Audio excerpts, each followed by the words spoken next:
Thank you. In beginning this testimony, I first want to express great admiration and appreciation. Admiration for all those taking forth the struggle, right now as we speak. Across the earth, in schools, in streets, in kitchens, in trenches, in tunnels, in refugee camps. Our comrades' struggle is what continues to affirm humanity in an inhuman world. At the centre of that struggle, may we continue to focus on the steadfast resistance of the Palestinian people. The Palestinian struggle is the force against which there can be no resistance. It is with deep appreciation that I see you bear witness to this testimony and all the testimonies to come in this trial today. It is through this shared moment right now that we are reminded that the principles of democracy and education are not abstract but are to be enacted by us. My name is Abel. I enrolled in the School of Oriental and African Studies in September 2020. My ancestors were trafficked and enslaved by the Western colonial and imperialist powers on the Cape Verde Islands of West Africa. We are the children of enslaved people. We are the children of those who ran away from the plantations. We are the children of the revolution that our ancestors have been fighting, and it is up to us now to continue.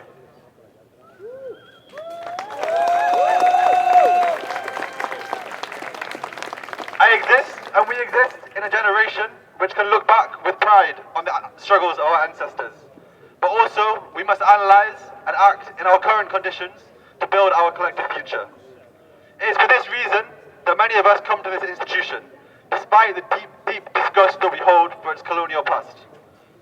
I want to talk about two factors that still bring us here. First of all, behind these walls, there exists extensive archives and resources that have been built up by the colonial mission to analyse, to mischaracterise, to maliciously categorise our people, indigenous people all across the world. But so too can we see the record of those great scholars.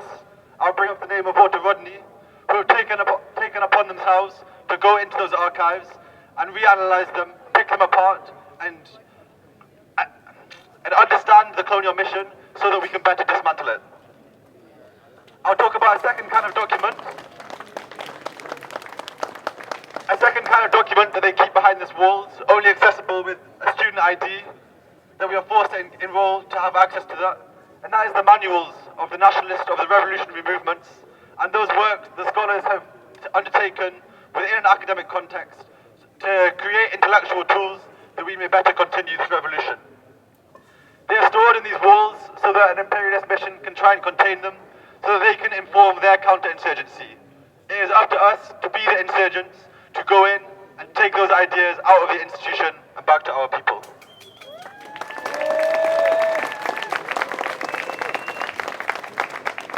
The illusion of democracy in an institution like this has long gone in reality. Just 2 days ago, the so-called Board of Trustees, the highest committee of this university, met in a hall just there. That Board of Trustees is made up of some of the most complicit colonial criminals, the executives of Barclays, of Microsoft, the ambassadors of the British Empire to the former colonies. And when a few students tried to approach that meeting to make their voice, to make their position known, they were thrown to the ground by private security guards. Shame. As we think more seriously about deepening our organisation, our collective resistance, the struggle that has been carried out for generations before us and that we must take forwards, we have to solidify the base on which we act. This is the second factor that brings us here.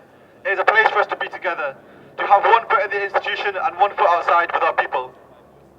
The institution know that we are a threat like this, and one of the latest rounds of assault on our movement, our people, our history, our struggle, has been to depoliticize, to neutralize our students' union. This is not something we take lying down, this is not something we accept, and thanks to a mass organisation this year, we have managed to win back the elected positions of the SOAS Students' Union.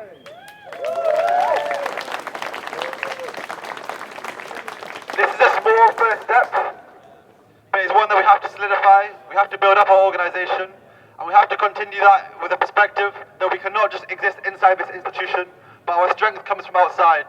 So when we say we break down the walls of the institution, that has to be done conceptually in our heads, but that also has to be done practically in the connections we make and the resources we share in the spaces we open up.